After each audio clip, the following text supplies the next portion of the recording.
次のフレーズは、Please pass the item. 〇〇を取ってください。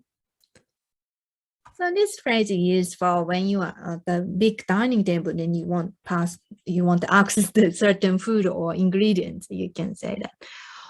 Or another situation, you can say that when you're shopping, then I'm kind of short, so sometimes it's hard to reach items. So you can ask to the staff, can you get the item for me or something. So that's the phrase.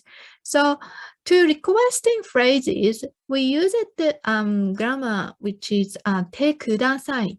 So verb conjugated to te form, then you make a sentence. In this case, is to take is verb is toru.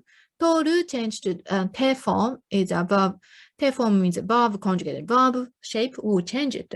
So totte. For example, 塩を取ってください。塩 means salt. を indicate wo is particle indicated the object. 取ってください part is please pass. So てください is please do some action. Then that type of action determines what type of verb what verb you use it.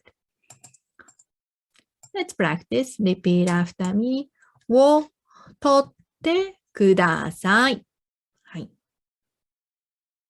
So you need to state the name of the item. Then you start with what you so you need to say that. Let's practice. Something を取ってください。はい。